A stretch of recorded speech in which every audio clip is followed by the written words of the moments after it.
प्रणाम सुंदर साथ जी। बोलो श्री प्राणनाथ प्यारे की जय। बोलो श्री सदगुरु महाराज जी की जय।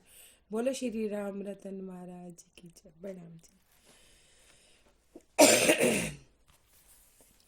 सुंदर साथ जी महाराज जी उस किले मर्तंग ऋषि के आश्रम को दूर से देखते हैं। उनके हृदय में भावना जगती है, मन में तरंगे उठती हैं उन महात्मा जी से मिलने की, मर्तंग ऋषि जी से मिलने की।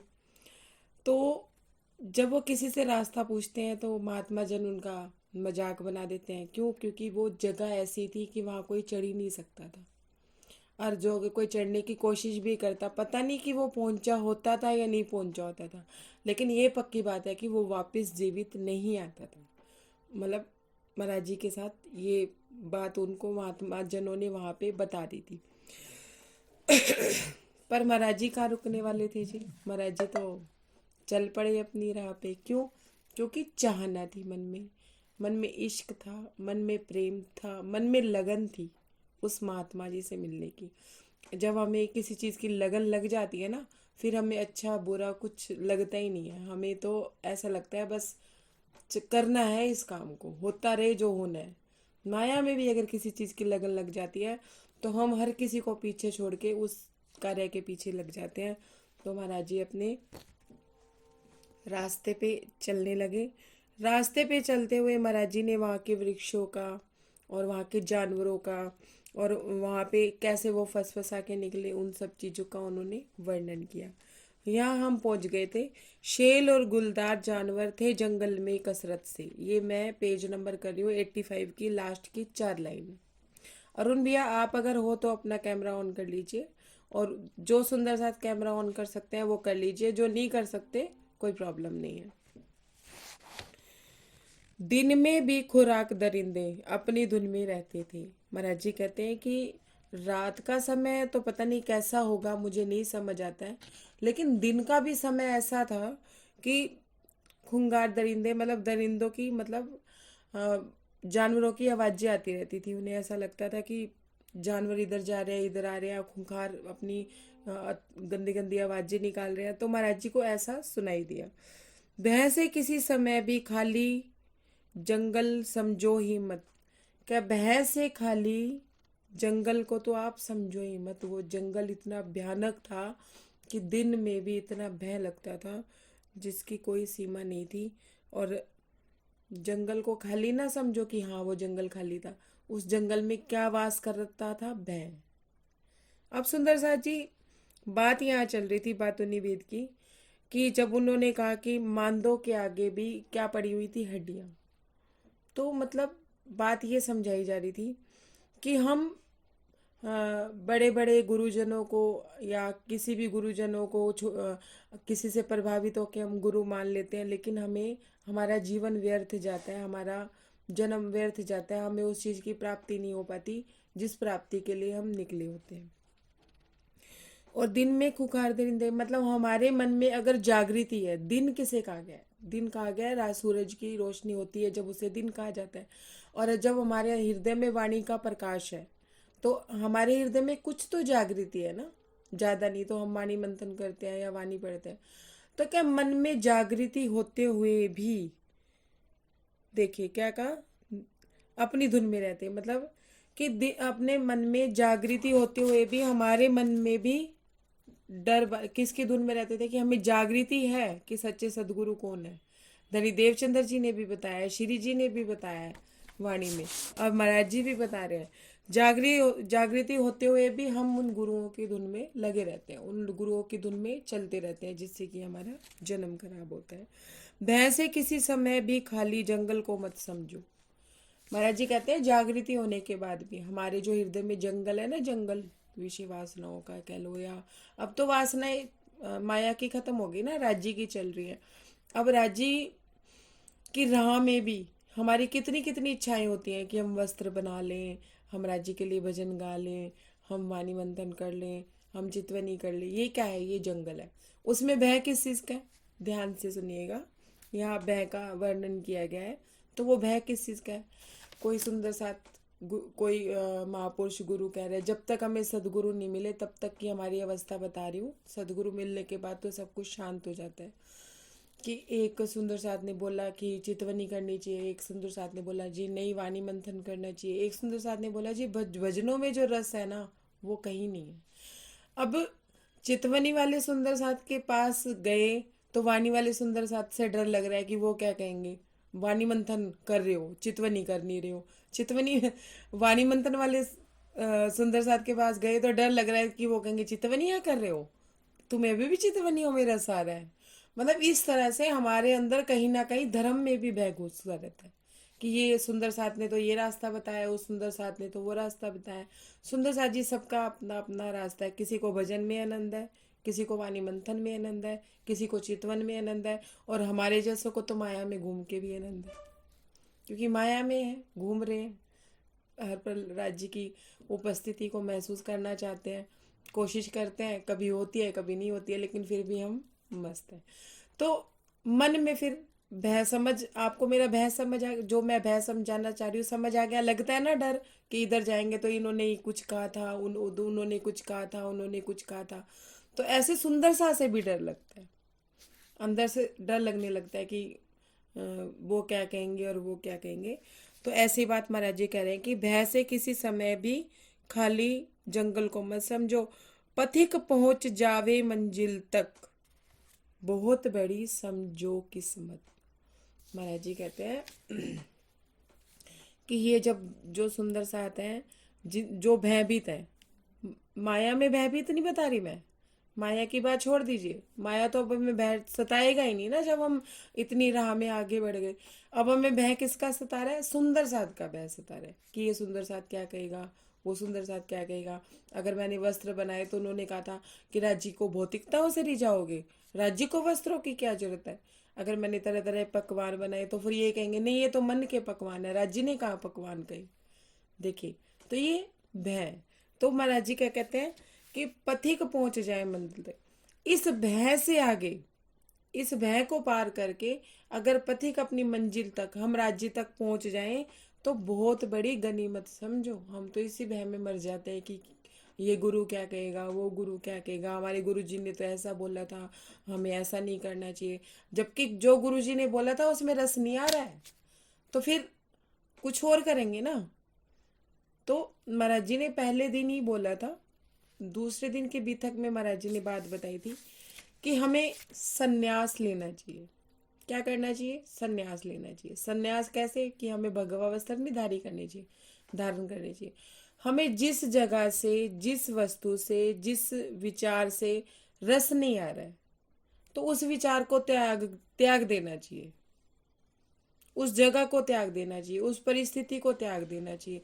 ऐसे ही सुंदर साची, हम लोगों को अगर किसी गुरु से रस नहीं आ रहा है, हमें आगे की बात नहीं समझ आ रही है और हमें आनंद आ ही नहीं रहा है, सिर्फ भौतिकता ही दिख रही है, और हमें अंदर से ही हमारी आत्मा कह रही है नहीं इसमें नहीं है कुछ स्वाद की, इनकी राह पे चल के नहीं, मन में और घृणा तृष्णा आ रही है, तो हमें उस गुरु का त्याग कर देना चाहिए और हमें अपने सच्चे सदगुरु की तलाश में लग जाना चाहिए।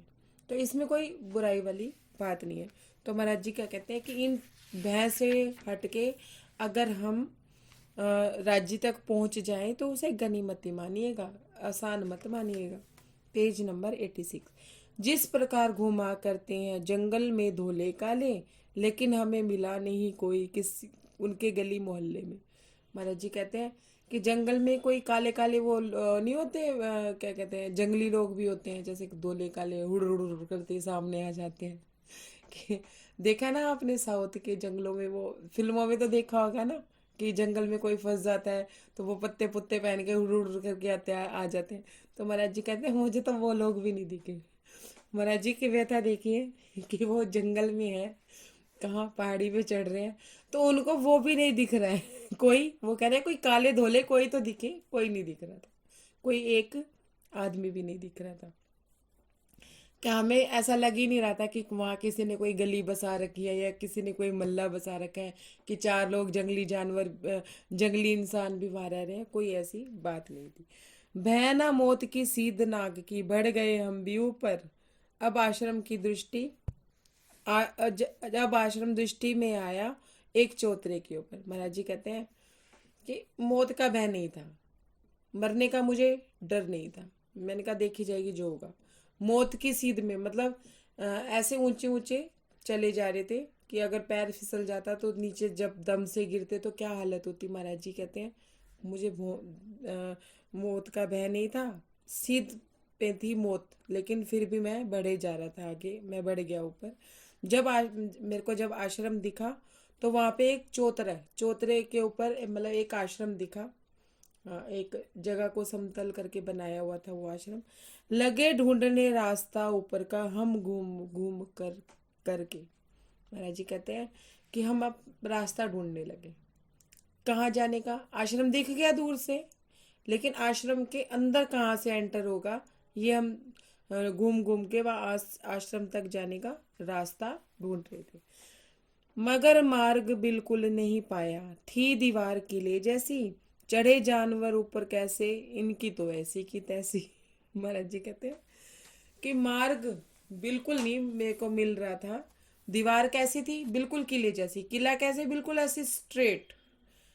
किला होता है जिसमें उसमें कोई छेद नहीं, कोई कुछ नहीं, एक सपाट दीवार होती है ना, समझिएगा मेरी तरफ देख के कि किला ऐसा था कि एक अपने दीवार होती है ना, अपने दीवारों में थोड़ी बहुत कोई जगह होती है कि जहाँ पैर अटका ले और ऊपर चढ़ ले। वो बिल्कुल स्पाट दीवार थी कि पैर अगर फिसला नहीं और नीचे गए नहीं। तो किले जैसी दीवार थी। जानवर भी कैसे चढ़े गए ऊपर। महाराज जी कहते हैं चढ़े जानवर ऊपर कैसे, उनकी ऐसी की तैसी। महाराज जी कहते हैं कि जानवर भी ऊपर कैसे चढ़ेंगे, चढ़ ही नहीं सकते। जानवर फिसल जाएंगे, चाहे उनके पंजे कितने भी भारी हो, नहीं चढ़ पाएंगे ऐसे। और जब वो चढ़ेंगे तो उनके ऐसे की ऐसे, मतलब वो गिरेंगे ही गिरेंगे। चारों ओर घूम कर आखिर यह अंदाजा लगाया, फिर हिंसक जंतु ना ऊपर पहुंचा, मार्ग ना छेड़ा छोड़ा इस खातिर। महाराज जी कहते हैं कि चारों तरफ घूम घूम के हमने ये अंदाजा लगाया कि हिंसक जानवरों के लिए भी कोई मार्ग नहीं छोड़ा गया, कोई ऐसा रास्ता नहीं छोड़ा गया कि वो किले के ऊपर चढ़ सके। जानवरों की मार्ग न रखता बुद्धिमता ही नजर आई, जानवरों की बहुतायत से पौड़ी यही यो नहीं बनवाई।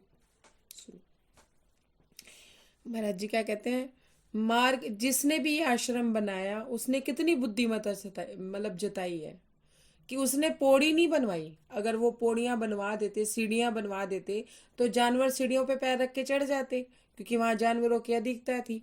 तो वो कहते हैं कि जिसने भी इस रास्ते को बनवाया, आश्रम को बनवाया, किसी किसी ने समझदारी से बनवाया कि सीढ़ियां नहीं बनवाई कि कोई जानवर उसके ऊपर जा नहीं सकता था।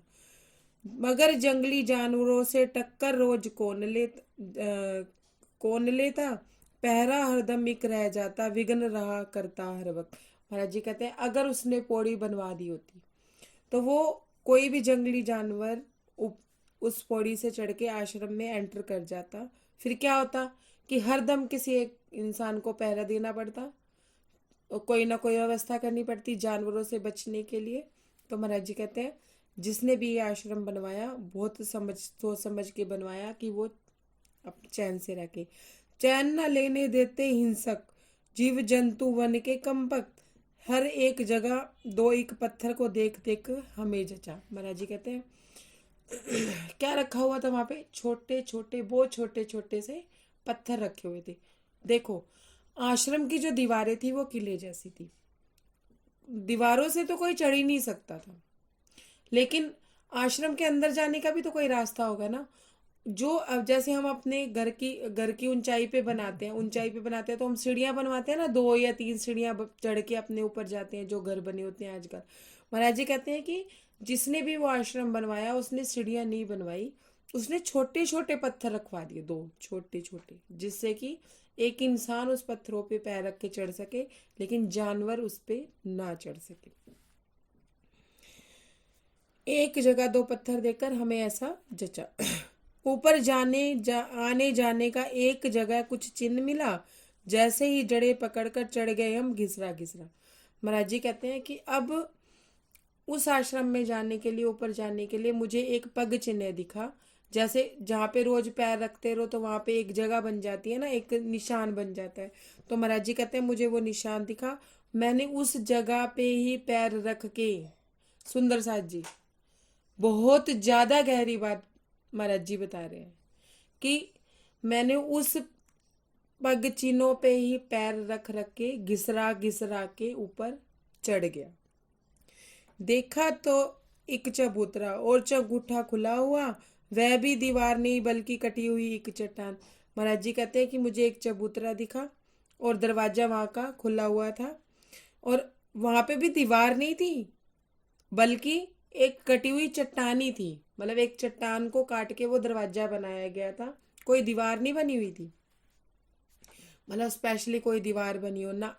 देखिए, आश्रम की जो दीवारें थी वो किले की तरह थी। मैं दोबारा दोबारा जानबूझ के रिपीट कर रही हूँ, लेकिन जो दरवाजा था वो चट्टान को काट के बनाया हुआ था, ना कि कोई उसमें दीवार थी। पर्वत की चोटी तलाश कर समतल कर रखा था मैदान, उसके ऊपर आश्रम की बुनियाद बाद में डाली है। महाराज जी कहते हैं कि पर्वत की जो बिल्कुल चोटी थी ना, बिल्कुल शिखर, उसको काट के उसको समतल कर रखा था। मतलब वो क्या था, पहाड़ी के ऊपर, बिल्कुल ऊपर आश्रम था। वो आश्रम कैसा लगता था, उस पहाड़ी का ताज लगता था। और कैसे महाराज जी उस पहाड़ी को पार करके उस आश्रम तक पहुंच चुके थे। सुंदर साथ जी, महाराज जी पहुंच गए, हम अभी तक नहीं पहुंचे। आश्रम के बाहर चबूतरे की सब भूमि खाली थी। तबीयत फड़क गई जाते छटा देखकर आश्रम की। महाराज जी कहते हैं आश्रम के बाहर चबूतरे की सारी जगह खाली थी। आश्रम के बाहर चबूतरा बना हुआ था, उसकी जगह बिल्कुल खाली, बिल्कुल स्पष्ट थी। और महाराज जी क्या कहते हैं, तबीयत फड़क गई, मतलब तबीयत खुश हो गई जब मैंने उस आश्रम में के अंदर पैर रखा। अब देखो माया वालों की तबीयत कैसे फड़कती है और जो राज्य में होते हैं उनकी तबीयत किस बात से फड़कती है, वो देखिएगा आगे। एक विचित्र सी हालत हो गई दर्शन करते ही मन। महाराज जी कहते हैं दिव्य पुरुष तो अभी दिखा ही नहीं था, महात्मा जी, ऋषि जी, तो मतंग ऋषि तो अभी दिखे ही नहीं थे, लेकिन उनके आश्रम को देखते जो हालत हुई मेरी, मतलब इतने वो भाव विभोर थे। और मतलब उन्हें पूरे रास्ते की थकान ऐसे मिट गई, कोई थकान उन्हें लगी नहीं। जो उन्होंने तकलीफें झेली वो उन्हें कुछ लगी नहीं। क्यों? क्योंकि दर्शन जब उन्होंने किए, किसके? खाली आश्रम के। सुंदर साथ जी, सिर्फ खाली आश्रम के दर्शनों की बात हो रही है कि खाली आश्रम के दर्शनों मात्र से ही उनका जो मन है आत्म विभोर उठता है। बिल्कुल ऐसे ही जैसे हम पन्ना जी जाते हैं, तो जैसे ही खजुराव से उतरते हैं ना स्टेशन पे, और पन्ना जाने के लिए जो हमारी बस जाती है, तो रास्ते में कैसे मन ही लोरे लेने लग जाता है। और जैसे ही हम मंदिर तक पहुंचते हैं तो कैसे मन में भाव आते हैं। ऐसे जब हम शेरपुर आश्रम हमें दूर से दिखता है और जब हम एंटर करते हैं तो कितना मतलब भाव रहता है मन में, कितनी मन में खुशी, कितना मन में प्रेम होता है। सुंदर साथ जी, यही बात महाराज जी मर्तंग ऋषि के आश्रम के लिए कह रहे हैं। प्रणाम जी। सुदेश आंटी ने जवाब दिया कि ब्रह्म सृष्टियां इतनी सारी थोड़ी ना है जो राज्य को पहचान लेंगी। जीव सृष्टि तो अपने कारण पूरे करने आएगी राज्य के पास। ईश्वरी सृष्टि अपने कारण भी पूरे करेगी और आनंद भी लेगी धनी का, वो आनंद ले सकती है पर परम धाम नहीं पहुंच सकती। ब्रह्म सृष्टियां ही परम धाम पहुंच सकती है। राज्य कहते हैं अगर मैं पहली बात तो इतनी ब्रह्म सृष्टियां नहीं है जो धनी को पहचान ले। दूसरा कहते हैं अगर मैं इस तरह से ओपन हो जाऊं ना सबके सामने, तो तुम लोग मेरे तक नहीं पहुंच पाओगे। तुम लोग कहाँ इन भीड़ को हटाते हटाते हटाते हटाते आगे निकलोगे, कहाँ तुम मुझसे मुलाकात कर पाओगे। तो इसलिए मेरे आसपास मैं भीड़ नहीं रहने देता कि मेरे आसपास मेरी ब्रह्म सृष्टियां ही घूमे। ठीक है सुंदर साथ जी, आंटी ने बताया ना कि सारी ब्रह्म सृष्टियां नहीं है। तो राज्य के पास एक्चुअल में जो ब्रह्म सृष्टि होगी वो भीड़ से हटके राज्य से मिलेगी। पहचान भी वो तो सबको नहीं होती। पहचान भी सबको नहीं होती। ब्रह्म सृष्टियां होते हुए भी पहचान नहीं होती, राज्य की पहचान नहीं होती। क्यों? क्योंकि माया के जीवों में आके जीवों जैसा व्यवहार करने लग जाते हैं। जीवों जैसी भौतिकता हमें चाहिए, जीवों जैसा मान सम्मान हमें चाहिए, तो हम उसमें रल जाते हैं, तो हमारी वृत्तियां खराब हो जाती हैं। तो हम ब्रह्म सृष्टियां भी राज्य को कभी कभी नहीं पहचान पाती। महाराज जी ये बताना चाहते हैं। नहीं तो अब देखिए आगे क्या कह रहे हैं। बुद्धिमत्ता नजर आई कि हाँ भाई, उन्होंने जानवरों के लिए सीढ़ियां ही नहीं बनवाई। महाराज जी कहते हैं, जीव सृष्टि की तो नजर में भी नहीं आने देता मैं परम धाम। तुम लोगों की नजर में तो है। तुम चर्चनी चितवनी तो कर रहे हो, कहीं ना कहीं कोई चितवन में आनंद तो आता होगा। जीव सृष्टि को तो वो भी नहीं आता, उन्हें तो दूर दूर तक नहीं पता परम धाम चीज क्या होती है। उन्हें तो इतना ही पता है जी भगवान है, भगवान से कुछ मांगना है, बस बात खत्म। महाराज जी ये कहते हैं, मगर जंगली जानवरों से जिसने भी आश्रम बनवाया पौड़ी नहीं बनवाई, मगर जंगली जानवरों से टक्कर रोज कौन लेता। अब ध्यान से सुनिए। महाराज जी कहते हैं, कहाँ मैं जीव सृष्टि के ही पूरे करने लग जाता है, इसलिए तो मैंने डिपार्टमेंट बांधे थे। जिसे बेटा चाहिए माता के पास चले जाओ, जिसे वैभव चाहिए वो क्या कहते हैं कृष्ण जी, वो विष्णु जी के पास चले जाओ। और जिसको गुस्सा बहुत आता है और जो तांडवी करना चाहता है वो शिव जी की भी भक्ति कर लेता है। या जिसको सृष्टि अपने घर का करता करता बनने के लिए जो भी धन धान्य चाहिए, उसके लिए मैंने डिपार्टमेंट बांध रखे हैं ना। जो ब्रह्मचारी बनना चाहते हैं वो हनुमान जी के पास चले जाओ। मतलब महाराज जी ये कहना चाहते हैं कि मैंने डिपार्टमेंट बांध दिए हैं ना, मैंने उन लोगों के लिए रखा है। फिर भी मेरे पास जो भी आता है उन लोगों से अगर उन्हें कुछ नहीं मिलता, तभी तो वो ढूंढते ढूंढते मेरे तक पहुंचते हैं। सुंदर साथ जी एक बात को समझिएगा कि कोई जीव सृष्टि भी है अपने इष्ट से। हरीश भाई आप म्यूट कर लीजिए अपने आप को। मतलब जैसे जो जीव सृष्टि है जिनको अपने देवी जी देवताओं जी, से कुछ नहीं मिलता, आप म्यूट कर वैसे हम लीजिए। बंद कर देंगे जी। हम अब जा रहे हैं, बारात आ चुकी है तो हम थोड़ा हाँ हाँ। माया में जाके आते हैं, हाँ है ना। जाइए जाइए, बंद इंजॉय करें। करके आइए, ठीक है। प्रणाम जी। तो महाराज जी क्या कहते हैं कि जो जीव सृष्टि है वो अपनी धर्म में कुछ नहीं पा रही है, तो उसे कुछ बड़ा चाहिए, तो वो बड़ा लेने के लिए महाराज जी के पास आती है।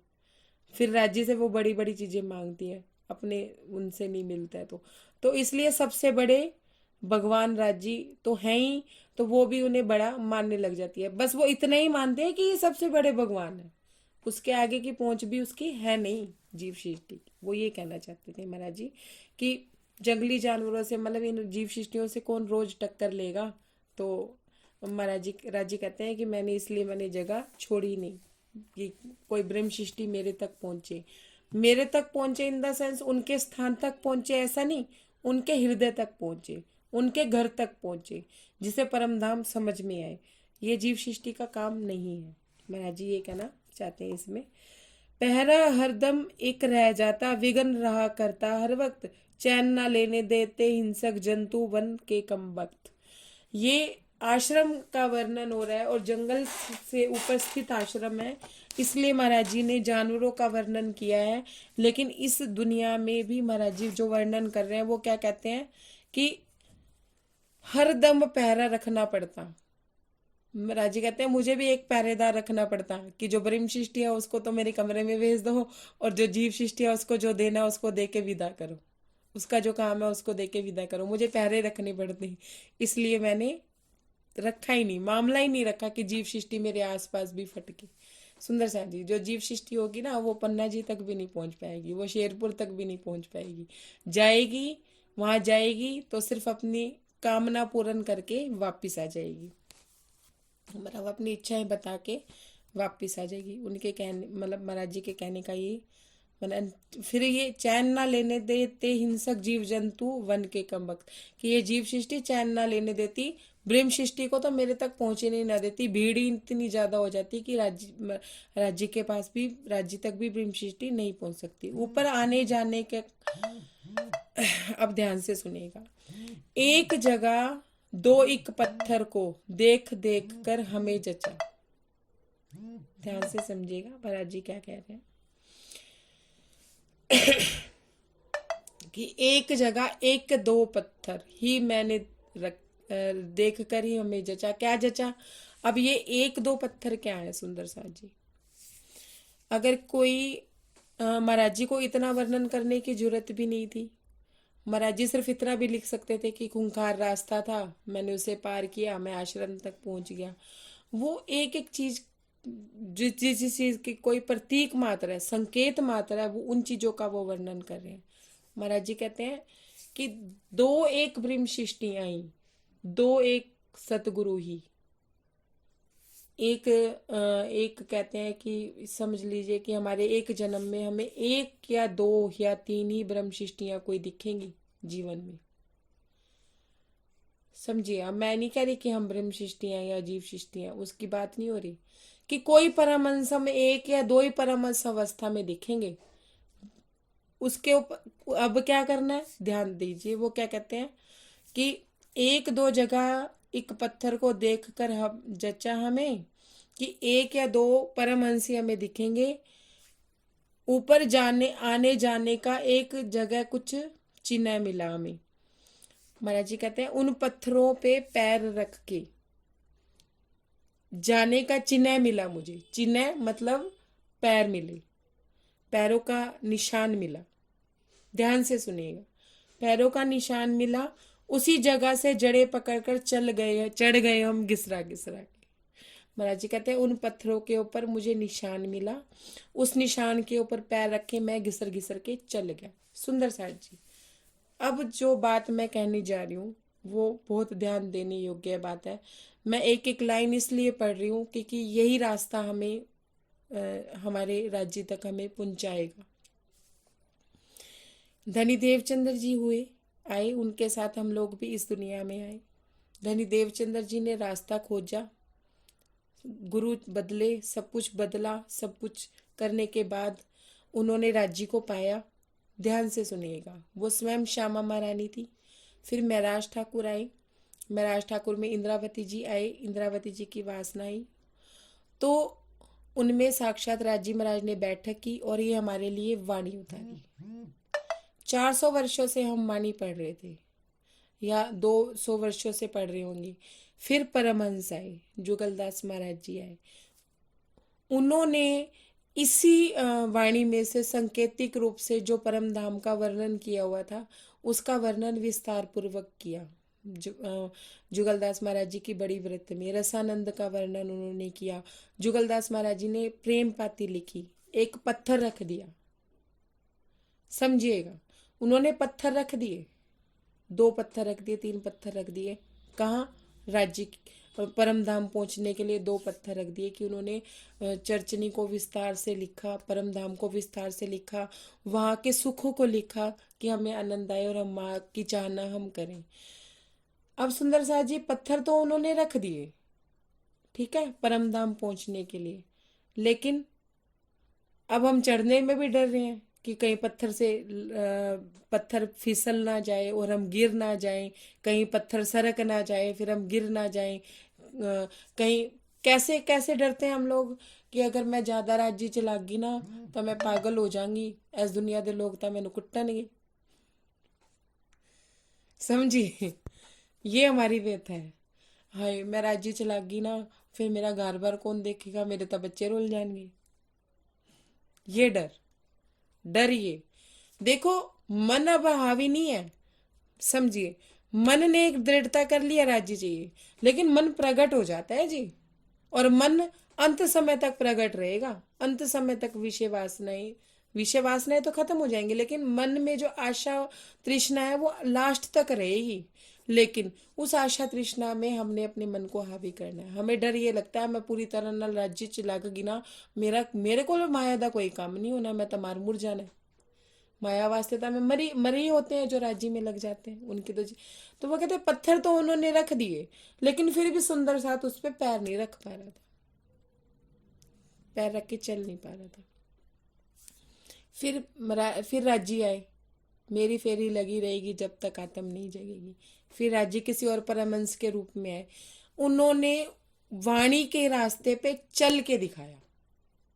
सुंदर साहब जी, जुगलदास महाराज जी आए, उन्होंने पत्थर रखे, एरो बना दिए कि ये रास्ता है यहाँ जाने का, ये रास्ता है परम धाम जाने का, ये रास्ता है चितवनी का, ये रास्ता है चर्चनी का, ये रास्ता है वाणी मंथन का, किस तरह से वाणी मंथन करो। तो फिर कुछ परमहंस आए, उन्होंने आके एरो बना दिए और उस पे चल के दिखाया। सुंदर साहब जी, ध्यान से सुनिएगा, जैसे इस पत्थर के ऊपर पैर पड़े हुए हैं, उस वाणी के ऊपर चल के दिखाने के बाद उन्होंने राज्य को पाया। राज्य के दर्शन उन्होंने किए। फिर उन्होंने परम धाम का संक्षिप्त वर्णन किया, जो कि शब्दों में नहीं आ सकता, लेकिन जितना वाणी में किया उससे ज़्यादा कुछ परमहंसों ने किया, फिर उससे ज़्यादा कुछ परमहंसों ने किया। ऐसे करते उन पैरों पे उन्होंने चल के दिखाया सुंदर साथ जी। फिर उस पैरों पे भी पैर रख के चलने में हमें दिक्कत हो रही थी, उन पैरों पे भी पैर रख के चलने में हमें दिक्कत हो रही थी। नहीं नहीं, एना ची किताबा च इन्होंने आपदी मर्जी नाल लिखिया जी, एवें कुछ नहीं आंदा, एवें होंदा ही नहीं। परमधाम जाके कोई वापिस आंदा भला? ऐ जे केड़ा परमधाम है जिथे चले गए फिर आपां वापिस नहीं आ सकते? ऐसे भी सुंदर साथ मिलेंगे जी आपको। ऐ जे केड़ा परमधाम हैगा जिंदे च ऐ जे केड़े राज शामा जी हैगे कि जिंदे च तुसी प्रणाम करके वापिस आ रहे हो? सुनिए, लेकिन वो परमहंस वापिस आए, क्यों आए? हमारे लिए आए कि आगे सुंदर साथ को रास्ता कैसे मिलेगा, वो कैसे पैर रख के चढ़ेंगे। अब हमने पैर के निशान तो बन गए, लेकिन उन निशानों पे भी पैर रखते हुए हम डरने लगे, हम डरने लगे, हम डर डर के चलने लगे। फिर जवारदास महाराज जी आए। जवारदास महाराज जी ने बड़ी व्रत लिखी, चर्च नहीं की। क्या उन्होंने परमधाम नहीं देखा था? बिना देखे उन्होंने वर्णन कर दिया। चलो उस समय तक तो जवारदास महाराज जी के समय तक तो चलो फिर भी कुछ जागृति होगी या कुछ था, लेकिन उनकी आत्मा ही परमधाम की थी।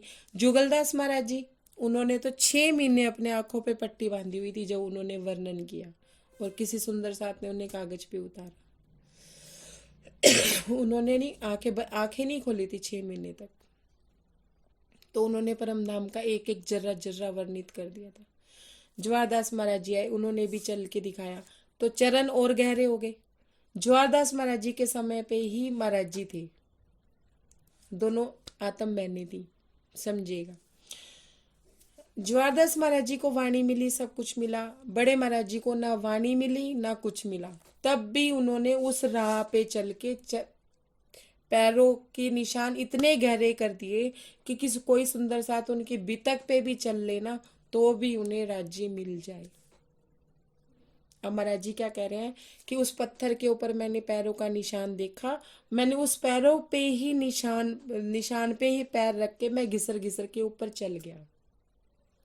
अब महाराज जी क्या कहना चाह रहे हैं कि जो परमहंसों ने लिखा और उसके निशान भी हैं कि परमहंस इस तरह से पहुंचे परम धाम में, उन्होंने ये रहनी करी, उन्होंने अपनी विषय वासनाएं मुक्त करी, उन्होंने मन मंथन किया, फिर आत्म मंथन किया, उसके बाद उन्होंने स्टेप बाय स्टेप वो घिसर घिसर के चढ़ गए। सुंदर साथ जी, समय कम है, नहीं तो मैं आप लोगों को एक स्टोरी सुनाती जो हमें इस बात को क्लियर कर देती कि हमें करना क्या है। स्टोरी थोड़ी लंबी है लेकिन मैं शॉर्ट में सुना रही हूँ, समझिएगा। 3 मछलियां थी, 3 मछलियों की ये कहानी है। एक तालाब में रहती थी, छोटे से तालाब में। एक मछली थी उसमें से, पहले नंबर की मछली, वो कहीं ना कहीं ये जानती थी कि ये तालाब, ये छोटा सा जो तालाब है, ये हमारा घर नहीं है, हमें महासागर में जाना है। ठीक है, वो अपनी कनेक्टिविटी में महासागर को रखती थी कि ये हमारा घर नहीं है, हमें वहाँ जाना है। वो इतना गहरा समंदर है कि जहाँ पे कोई अंत ही नहीं है, न जल का न जीवन का। तो एक दिन क्या हुआ कि मछुआरे आए, और मछुआरे भी, मैं आप समझाऊंगी, आप स्टोरी समझिएगा पहले, फिर मैं आपको बताऊंगी कि मछुआरे आए किसी ना किसी रूप में। उन्होंने जैसे उनको पकड़ा तो वो, पता नहीं, एक मिनट, थोड़ी सी स्टोरी डिस्टर्ब भी है क्योंकि मैंने बहुत दिन पहले सुनी थी, तो अब मुझे याद भी नहीं है, लेकिन थोड़ा सा जो भी है मुझे याद, मैं याद करती हूँ कि वो किसी भी तरह से, किसी भी मार्ग को ढूंढ के, किसी भी तकलीफ को सह के वो किसी ना किसी तरह से महासागर तक पहुंच गई, क्योंकि उसकी कनेक्टिविटी थी कि मुझे महासागर तक पहुंचना है, उसका एक टारगेट था। अब जो दूसरी मछली है वो ये पहले वाली मछली को बहुत मानती थी, उसके साथ ही रहती थी, वो जैसा करती थी वो वैसा ही करती थी, मतलब उसका प्रेम भाव था। तो वो पहले वाली मछली उस मछली को समझाती रहती थी कि मछुआरे आएंगे, वो कांटा डालेंगे, तुम फंसना मत, किसी भी तरह से फंसना मत। तो वो खुद तो वो मछली किसी ना किसी रूप में किसी ना किसी रास्ते से या जमीन के रास्ते से निकल के महासागर तक मिल गई, लेकिन वो जो दूसरी मछली थी वो नहीं निकल पाई। वो उसने फिर शुरू से तो उसका कहना मानती चली जा रही थी, लेकिन जब वो निकलने लगी तो वो उसके पीछे पीछे नहीं गई, तो वो मछली वहीं फंसी की फंसी रह गई, मतलब उस तालाब में फंसी की फंसी रह गई। अब उस मछली ने क्या सोचा कि अब मैं इस तालाब में तो फंस गई हूँ, मछुआरों से तो मैं बचने से रही, इससे अच्छा मैं क्या करूँ, मरने का नाटक करूँ कि मैं मर गई, मैं मुर्दार। मछुआरा आया, मछुआरे ने कांटा डाला, उसको पकड़ लिया, और उसने देखा कि इस मछली में कोई दम खम तो है नहीं, ये मरी हुई है। उसने मरी हुई जान के उस मछली को ऐसे की ऐसी, मतलब जो मछलियां तड़प रही होती हैं तो उनको एक अलग स्थान पे ऐसी जगह पे रखा जाता है जो डूंगा होता है कि वो उछल के निकल ना जाए, तो उसको मुर्दा समझ के उसने ऐसे ही डाल दिया अपनी नाव में कि चलो ये मुर्दा, ये तो मरी हुई है, ये क्या भागने का प्रयत्न करेगी। तो वो मुर्दार मछली ने क्या किया कि धीरे धीरे सरक सरक के वापस तालाब में गिर गई, जान बच गई उसकी, बच गई ना वो। और फिर उसने महासागर में जाने का रास्ता अपना लिया कि मेरा ये घर नहीं है, मुझे कहीं और देखना है। अब जो तीसरी मछली थी वो चंट चालाक चतुर बन रही थी। कैसे? वो ये कह रही थी ये तालाब तो मेरा ही घर है, अब ये दोनों मछलियां तो पागल हैं, मैं तो अपना मस्त यहाँ मस्ती से खाऊंगी पीऊंगी, छटपटा, इधर कूद रही है उधर कूद रही है। मछुआरे ने डाला कांटा। ध्यान से सुनिएगा, मैं दोबारा से रिपीट कर। प्रणाम जी, पेज नंबर 87। महाराज जी क्या कहते हैं, चारों ओर भयंकर पहरी, पर्वत की उर्तुंग शिला। किसकी पहरी कह रहे हैं? महाराज जी क्या कह रहे हैं, कहाँ कौन देने वाला था वहां पे पहरा? कोई व्यक्ति तो वहां दिख ही नहीं रहा था, कुछ दिख रहा था वहां पे? महाराज जी को कोई काला पीला धोला इंसान भी नजर आया? कोई नजर नहीं आया। लेकिन महाराज जी क्या कहते हैं, चारों ओर भयंकर पहरी, पर्वत की उतरंग शिला। महाराज जी कहते हैं इतनी ऊंचे पर्वत पे वो आश्रम था, और वहां किसकी पहरी थी? एकदम शांत, शांति, शांत वातावरण था, भयंकर शांति थी। शांति नहीं कह सकते, एक तो शांति होती है ना बिल्कुल शांत, एक भयंकर शांति कि एक तिनके तक का भी हिलने का कोई वो नहीं था। उससे उत्तम तप करने का स्थान कहाँ और रखा? महाराज जी को अब देखिए तबीयत क्यों फड़की। माया वाले होते हैं ना, किसी के घर जाए, आश्रम में जाए, जाते खाने पीने को मिल जाए, नाश्ता पानी मिल जाए तो खुश कि क्या, हाँ बस सुबह से भूख लगी थी, अब कुछ खाने पीने को मिल गया, तबीयत खुश हो गई। और राज जी, महाराज जी जैसे वो क्या कहते हैं, तबीयत फड़क गई जब मैंने देखा कि इतनी भयंकर शांति, इतनी भयंकर शांति कि ये जगह उत्तम है किसके लिए? तप के लिए और ध्यान के लिए। क्या करें उसमें, उन तप करने का स्थान ये कहाँ रखा, कि ऐसा स्थान इस दुनिया में कहाँ रखा कि जहाँ इतनी सी भी अशांति ना हो। किसकी मजाल है आ जावे ध्यान भंग करने दुनिया, मतलब किसकी मजाल है इतने ऊंचे पहाड़ पे चढ़ के कोई जाएगा, मौत से लड़के कोई पहुंचेगा।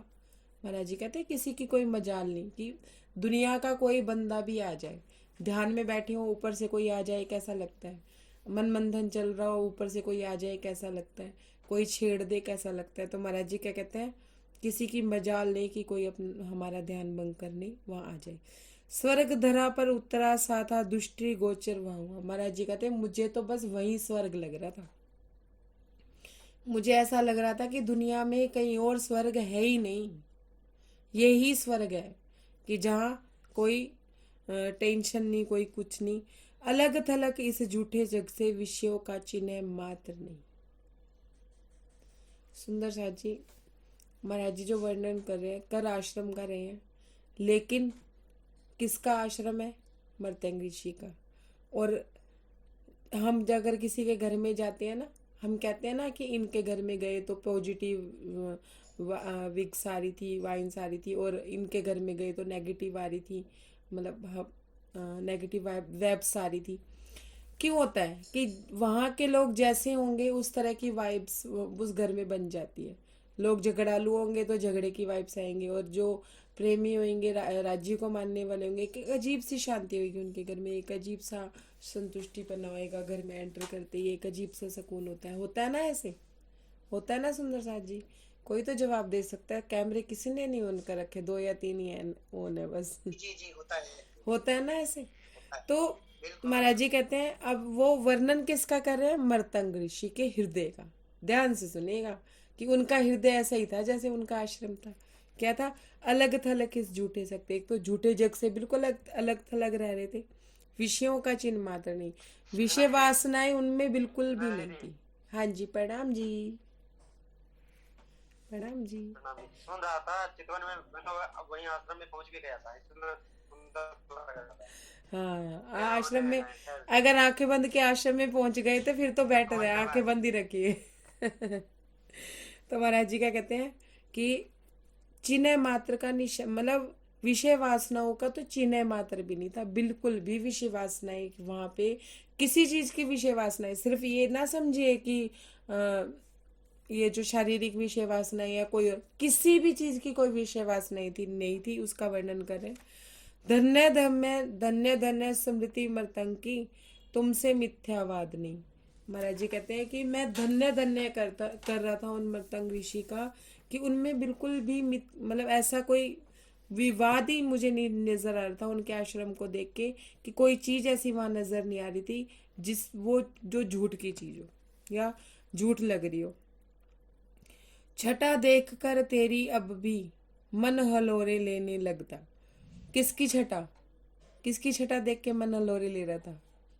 मर्त्यंग ऋषि के हृदय की छटा थी। मतंग। हाँ, मर्त्यंग ऋषि हाँ के हृदय की। देख उनके आश्रम को रहे थे। अब सपोज एक एग्जाम्पल देती हूँ मैं छोटा सा, कि बातूनी भेद में साथ में ही बता दे रही हूँ कि जब हम बीमार होते हैं तो हमारे आसपास क्या होती हैं? दवाइयाँ। जब हम राज्य में होते हैं हमारे पास क्या होती हैं? साहित्य, धार्मिक साहित्य, वाणी मंथन की वाणी हो गई, और चर्चनी हो गई, चितवनी हो गई, ये चीजें हम अपने पास रखते हैं ना। जिसको जिस चीज की प्रवृत्ति होगी वो चीजें उसके पास होगी। जिसको खाने पीने का ज्यादा होएगा तो उनके पास खाने पीने के डब्बे भरे रहेंगे। मतलब जिस चीज को हम ज्यादा पसंद करते हैं वो हमारे आसपास का माहौल होता है ना। तो महाराज जी उनके आश्रम को देखते हुए उनके हृदय का, देखिए, उनके हृदय का अंदाजा लगा रहे थे। क्या अंदाजा लगा रहे थे? कि धन्य धन्य है तुम्हारी छटा देख कर तेरी अब तक मन ही लोरी लेने लगा। महाराज जी कहते हैं कि आश्रम में कोई ऐसी चीज ही नहीं थी जो विषय वासनाओं की ओर संकेत करती हो, कोई चीज ऐसी हो कि परेशान करे हो। इतनी शांति हृदय में, इतना मन, मतलब उनका मन हिलोरे लेने लगा उनसे मुलाकात का। लगता है यह ऋषि मर्तंग मानो अब इसमें रहता। महाराज जी कहते हैं कि मुझे अब ये यकीन है कि मर्तंग ऋषि इसी आश्रम में रहता होएगा और कहीं नहीं रहता होएगा। सुंदर स्वच्छ पढ़ाता बाहर, तिनका नहीं एक भी ऊपर। महाराज जी कहते हैं कि वो आश्रम कैसा था? बिल्कुल साफ सुथरा, एक तिनका भी उस आश्रम में नहीं था। और मृत्यंग ऋषि का हृदय कैसा था?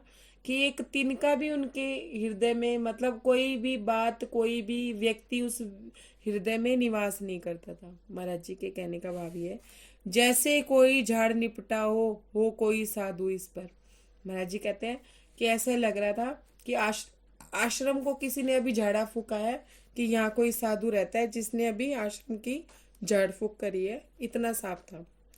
लता फूलों की, फल फूलों की लता वृक्ष के, फूकी सुंदरता में जान। ध्यान दीजिएगा सुंदर साहब जी, बहुत ध्यान देने वाली बात है कि क्या था वहां पे? एक वृक्ष था, वृक्ष के ऊपर फूलों की लता ऐसे लिपटी हुई थी।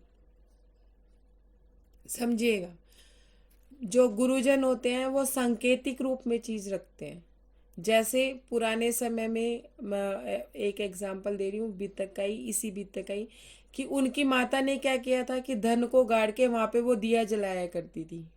तो एक संकेत था ना दिया जलाना, कि इसके नीचे ही धन पड़ा है।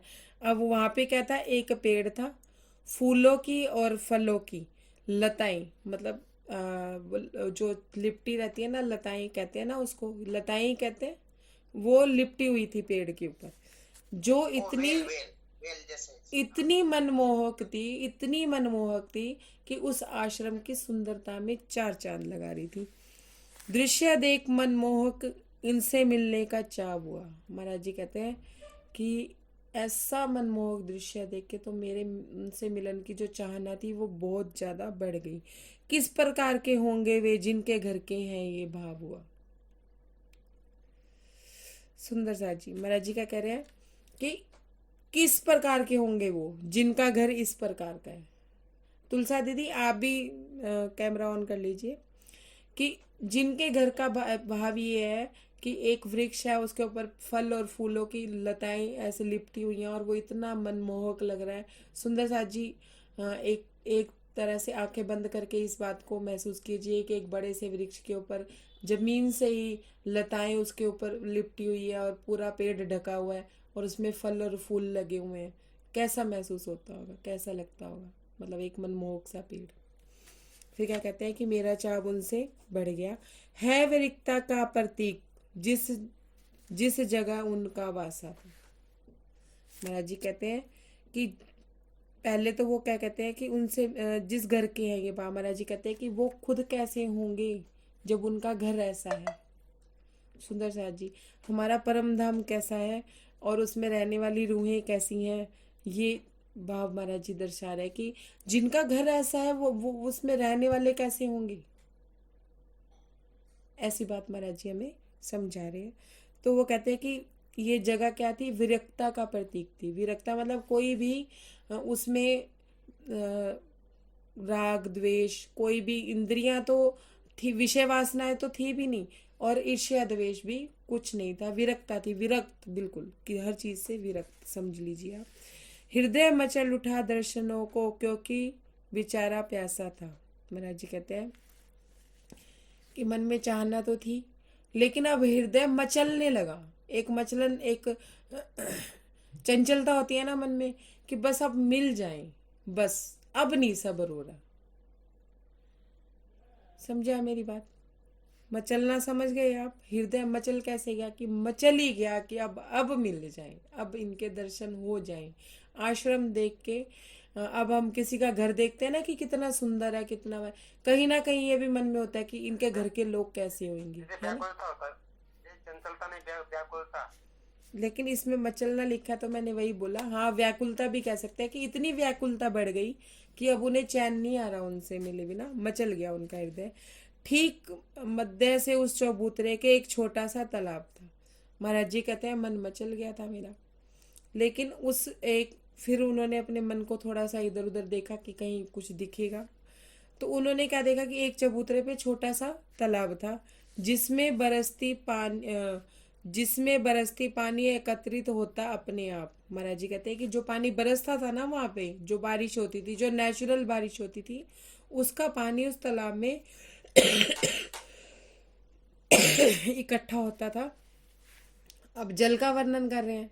जमीन पे लग के पानी गंदा हो जाता है ना, वैसे तो साफ होता है जब बारिश होती है पानी, लेकिन जमीन से मिलके मिट्टी में मिलके गंदा हो जाता है। लेकिन वो क्या वर्णन करे, बड़ा स्वच्छ निर्मल जल उसमें जब देखा हमने सोचा सर्वप्रथम स्नान आदि से निपट जाओ प्रगति इच्छा। महाराज जी कहते हैं उसका पानी स्वच्छ निर्मल एन साफ सुथरा था। उसको देख के मेरे मन में इच्छा हुई कि पहले मैं स्नान कर लूं। सुंदर साथ जी मूल मिलावे में जाने से पहले भी जमुना जी के स्नान करते हैं हम, फिर अंदर हमें पता आता है कि रंग मोल में राज जी बैठे होंगे। ऐसे ही महाराज जी क्या करते हैं, दरस परस प्रसाद पश्चात हुआ करते हैं, पहले होता है स्नान। महाराज जी क्या कहते हैं कि पहले तो स्नान हुआ करता है, दर्शन वर्शन तो सब बाद में होते हैं। स्नान करके महाराज जी अपने आप को मतलब इतने आनंदित है, मस्त है अपनी मस्ती है कि चल पहले स्नान कर लेते हैं। अंदर से मन में चल रहा है, चैन आ नहीं रहा, सब्र हो नहीं रहा कि नहीं बस अब दर्शन हो जाए। जो पवित्र होकर दर्शन करके आवे बुद्धिमान। महाराज जी कहते हैं कि तन से भी पवित्र और मन से भी पवित्र होके जो दर्शन करके आता है ना वो बुद्धिमान कहलाता है। सुंदर सा जी ये बहुत भाव वाली बात महाराज जी बता रहे हैं कि जो मन से भी निर्मल और तन से भी निर्मल भाव से, पवित्र भाव से जो दर्शन करके आता है वो बुद्धिमान कहलाता है। बैठे पाल पर मैंने भर भर कर लोटे स्नान किया। महाराज जी कहते कि मैं पाल पे बैठ गया। पाल जैसे तालाब बना हुआ था, तालाब के किनारे पे पाल बनी हुई थी, तो पाल मतलब किनारा बना हुआ था उस पे बैठ के मैंने लोटे से स्नान किया। लगा लंगोटी ओढ़ चदरिया दर्शन को तैयार हुआ। महाराज जी कहते मैंने लंगोटी डाली और ऊपर से चदरिया ओढ़ ली और मैं दर्शनों के लिए तैयार था। हर प्रकार से अपने मन दृढ़, अंदर है ये ऋषि जरूर। महाराज जी कहते हैं कि मेरे मन में एक दृढ़ता थी, किस बात की, कि अंदर ऋषि बैठे हैं। माँ एक कुटिया सी बनी होगी, क्या उसके अंदर बैठे हैं वो। बस अब जैसे हम जाएं और जैसे हम चितवनी में करते हैं ना कि जमुना जी में नहाए धोए और फिर रंग मॉल में अंदर चले गए, प्रथम मोम में, मूल मिलावे में चलेंगे, हम कह राज्य तो बैठे होंगे अंदर, पक्की बात है। और राज्य गए हुए हैं पुखराज पहाड़ पे घूमने ना मिले तो। वो कहानी महाराज जी के साथ भी जैसे एक वैसे ही मैंने एग्जाम्पल दिया है, कोई से अदर वे में नहीं लेगा। हर प्रकार का मंदिर अंदर है ऋषि जरूर, आ ही गए हैं जब शरण में उनकी, दर्शन लाभ अब नहीं दूर। महाराज जी कहते हैं इतना उतावलापन था महाराज जी में, इतनी चंचलता मल चल रहा था कि वो कहते हैं कि अब उनके दर्शनों के लिए आ ही गए हैं तो अब दर्शन हो ही जाएंगे। तो सुंदर सा जी अब अगला पेज कर लें या पिछले का भी अभी बातूनी भेद रहता है, क्या करना चाहते हैं आप? मुझे गाइड करते जाए करिए, मैं छोटी सी बच्ची हूँ, मैं कौन सा प्रवक्ता हूँ जो मुझे पता है मुझे कैसे बोलना है। प्रणाम जी। प्रणाम जी। 3 मछलियाँ। एक मछली जो महासागर से मिलने की इच्छा रखती थी, किसी ना किसी जमीन के रास्ते से या किसी ना किसी रास्ते से बहुत तकलीफें झेलती हुई वो महासागर में पहुंच गई, उसकी कनेक्टिविटी थी महासागर के साथ, वो पहुंच गई। दूसरी मछली जो पहले वाली मछली को गुरु मानती थी, वो फंसी रह गई तालाब में, वो निकल नहीं पाई। चलती तो अपने गुरुओं के कहने, मतलब गुरु मानती थी उसको तो उसके कहने पे चलती रही, लेकिन जब लास्ट समय आया, जब निकलने लगी तो उसकी उसकी बड़ी मछली निकलने लगी तो वो उसके पीछे पीछे ना जा पाई, तो उसने ये कह दिया कि मैं मुर्दार हूँ, मैं इस तालाब में हूँ लेकिन मैं मरे हुए का नाटक ही करूंगी, मैं हूं ही नहीं। ऐसा सोच के उसने वैसा नाटक किया, तो वो मछुआरों के जंगल में तो आई, लेकिन मुर्दा बन के कैसे ना कैसे मछुआरों ने उसको नॉर्मल जगह पे डाल दिया, तो और वो सरक सरक के वापस तालाब में घुस गई। अब जो तीसरी मछली थी वो क्या क्या थी, वो ये कहती थी ये तालाब ही हमारा घर है, मैं तो इधर कूदूंगी, मैं उधर कूदूंगी, ऐसी। अब जब ज्यादा ही कूदती हैं तो वो फंसती भी बहुत जल्दी हैं, कहते हैं ना जो उड़ती हैं वो ज्यादा ही फंसती हैं। अब मछुआरे ने उस मछली को पकड़ा तो वो मछली फटफट फटफट जो ज्यादा ही फटफटाती है ना, तो मछुआरे उनको हाथ में पकड़ लेते हैं तब तक, जब तक वो अपने प्राण ना त्याग दे। होता है ना, ऐसे देखा होगा आप लोगों ने कि जो मछली ज्यादा फटफटा रही होती है ना, तो उसे उन्हें ये भी खतरा होता है कि इसके अंदर डाल देंगे तो ये कूद के फिर निकल जाएगी, तो वो ऐसे पकड़ के रखते हैं कि जब तक मछली का दम ना निकल जाए ना, तब तक उसकी प्राण नहीं निकल जाते, तब तक उस मछली को नहीं छोड़ते। सुंदर सा जी, ये स्टोरी एक मछली की नहीं थी, ये स्टोरी हम लोगों की थी। 3 तरह के मन होते हैं, जब हम परमात्मा में लग जाते हैं तो हमारे भी 3 तरह के मन होते हैं। एक मन वो होता है जो कहीं ना कहीं रास्ता ढूंढता है, उसकी कनेक्टिविटी होती है परमात्मा से, वो कहीं ना कहीं परमात्मा से मिलने की राह देखता है, राह ढूंढता है, उसका रास्ता वहीं चल रहा था, माया के काम हो रहे होते हैं। सुनिएगा ध्यान से, उसका मन माया में नहीं है, माया के काम चल रहे हैं, कर रहा है, लेकिन अंदर से कनेक्टिविटी क्या है कि माया की बातों से भी वो परमात्मा की बात ढूंढ रहा है, छोटी छोटी घटनाओं से वो परमात्मा के संकेत ढूंढ रहा है, परमात्मा की सत्ता को महसूस कर रहा है, परमात्मा को महसूस कर रहा है। और ऐसे जब वो तन छोड़ता है तो वो परमात्मा से मिल जाता है। वो होते हैं गुरु टाइप, गुरु होते हैं कि उन्हें धन दौलत से माया से कोई मतलब नहीं और उन्होंने अपने महासागर से मिलना है। दूसरे होते हैं हमारे जैसे कि गुरुओं के कहने पे तो चल रहे हैं, गुरुओं की बात सुन के रहनी में तो आ रहे हैं, लेकिन जब तन छोड़ने की बात आई तो हम लोगों ने क्या कहा, नहीं नहीं अभी तो, जब चितवनी लग गई, राज्य ने ऑफरें रख दी माया की, तो माया की ऑफर एक्सेप्ट कर ली और राज्य को भूल गई, जैसे मैंने किया कि मैं घूमट जी में बैठी, चितवन लगती नहीं है मेरी, मैं बहुत नालायक हूँ। लेकिन बैठे बैठे कनेक्टिविटी हो गई तो राजी मुझे कहते हैं चले। मैंने ऐसे कहा नहीं राजी, अभी तो मकान बनाना है, तो बना नहीं था, अभी तो ये करना है। राजी कहते ठीक है बनाओ, फिर आना मेरे पास। मेरा जी तो इतना पछतावा हुआ मुझे बाद में, मैं इतना पीटी जिसका कोई अंत नहीं। मैंने कहा ये बड़ी मुश्किल से तो बात आई थी, कह देती। वैसे तो सारा दिन पटर पटर बातें करते हैं हम राजी से। ये होते हैं हम जैसे लोग कि गुरु के पीछे जा नहीं पाई, लेकिन गुरु के जाने का दुख बहुत था उसको कि हाँ गुरु चला गया। मुझे भी दुख था कि हाँ अभी मैंने उन दिनों सुनी थी ये स्टोरी, बाद में जब मुझे किसी ने सुनाई।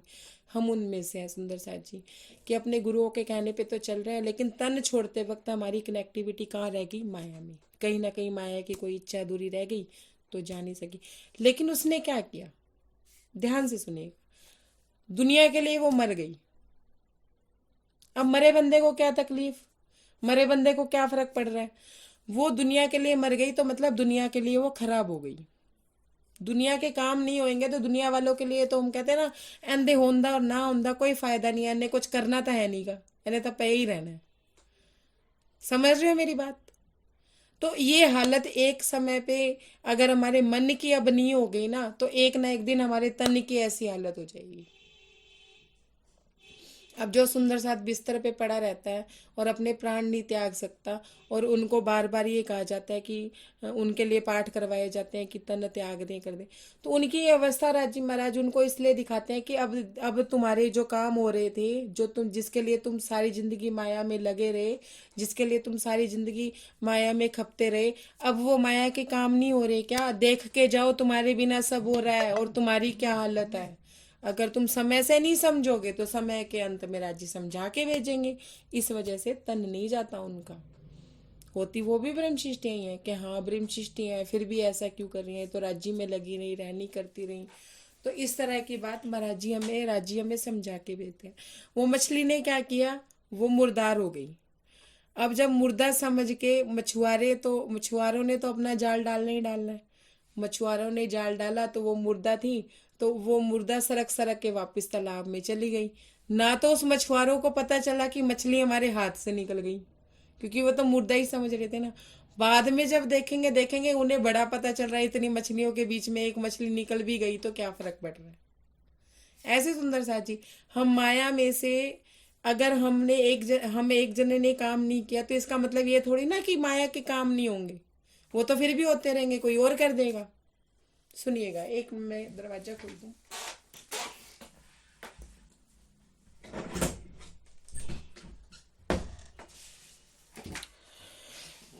अब आगे तीसरी प्रकार की मछली, जो हम फंस गए हैं। हमें पता भी है कि ये तालाब हमारा घर नहीं है, ये दुनिया हमारी घर नहीं है, लेकिन हम बन रहे हैं चालाक चतुर। कैसे? अजी हम माया भी देखेंगे, हम राज्य भी देखेंगे। हम माया में भी मस्ती लेंगे और राज्य में भी। जब हम मंदिर आश्रम जाएंगे तो हम सेवा खूब करेंगे और राज्य की बंदगी खूब करेंगे, और जैसे ही हम माया में आएंगे हम निंदा चुगली भी बहुत करेंगे। एन मस्ती से, मस्त कपड़े पहन के पार्टियों में शादियों में मस्त एंजॉय करेंगे, होटलों में जाएंगे, अच्छे अच्छे खाने खाएंगे, मतलब खूब एंजॉय करेंगे, छटपटाए, मतलब खूब कूदेंगे, खूब एंजॉय करेंगे, खूब जैसे मछलियाँ कूदती फांदती हैं। तो सुंदर साथ जी फिर मछुआरे जब आएंगे ना तो वो हमारी गर्दन से निचोड़ेंगे। अब वो मछुआरे कौन है? कोई बता सकता है कि वो मछुआरे कौन है? मछुआरे कौन है जो हमें फांस लेते हैं? कोई बता सकता है कि मछुआरे कौन है? माया माया दीदी। माया में भी मछुआरे कैसे आएंगे? कोई एक छोटा सा एग्जाम्पल दे के बताइए, छोटा सा। बंद नहीं कर दो। कोई एग्जाम्पल दे के बताइए कि हमें मछुआरे माया में कैसे दबोचेंगे। बंद नहीं कर दो, जब भी आवाज मर जा। आवाज प्रणाम जी, बाकी म्यूट कर लीजिए, अमिता दीदी बोल रहे हैं तो अमिता दीदी बोलिए। जी मुझे लगता है दीदी कि सबसे बड़े मछुआरे तो हमारे घर परिवार वाले ही होते हैं, जो कि मीठी गोली देके अपना काम निकलवाएंगे और अपने झांसे में रखेंगे और आज से दूर करने की कोशिश करेंगे। और कोई बताएगा? बिल्कुल सही। कोई और बताएगा? कोई और बताएगा? अरुण भैया आप बताइए, आप मार्केट में रहते हैं, आप अच्छे से बता सकते हैं मछुआरे कौन होते हैं। कोई और बताना चाहेगा? कोई सुंदर सा जिसके मन में कोई भाव आ रहा हो। वाकई में प्रश्न बहुत इंटरेस्टिंग है। मछुआरे तो हमें कदम कदम पे मिलेंगे, लेकिन जो हम। हमें, हाँ जी, हाँ जी, बताइए। हाँ जी, हाँ जी, प्रणाम है। जो हमें अट्रैक्ट करते हैं, संसार की चीजें, वस्तुएं, व्यक्तित्व, जगह, ये मेन हमारा मन भी एक बहुत बड़ा मछुआ जो अट्रैक्ट होता है। नहीं, सुंदर सा है। अट्रैक्ट, ठीक है, ठीक है, प्रभा दीदी आप प्रतिभा दीदी आप सही कह रहे हो। हमारा मन तो अब नहीं है ना, मतलब हमारा मन तो है ही माया में। तभी तो हम मतलब उछल कूद कर रहे हैं, तभी तो हमें सुंदर वस्त्र भी भा रहे हैं, हमें होटलों में भी जाना भा रहा है। वो तो है ही। हमारा मन हमें क्या चाह रहा है? हम मंदिर आश्रम जा रहे हैं, वहां सेवा कर रहे हैं, लेकिन जैसे माया में आ रहे हैं, मस्त माया एंजॉय कर रहे हैं। मन तो है ही, लेकिन बाहर के मछुआरे हमारे मन को कैसे पकड़ेंगे? मन ही तो समझाया जा रहा है। तीन तरह का मन हो गया ना। एक तो जो सिर्फ परमात्मा को ही पाना चाहता है, दूसरा वो जो परमात्मा को तो पाना चाहता है, किसी तरह से माया में फंसा हुआ है, तो अपने आप को मुर्दार साबित कर रहा है, दूसरा मन हो गया। तीसरा मन माया में भी है और राज्य में भी है।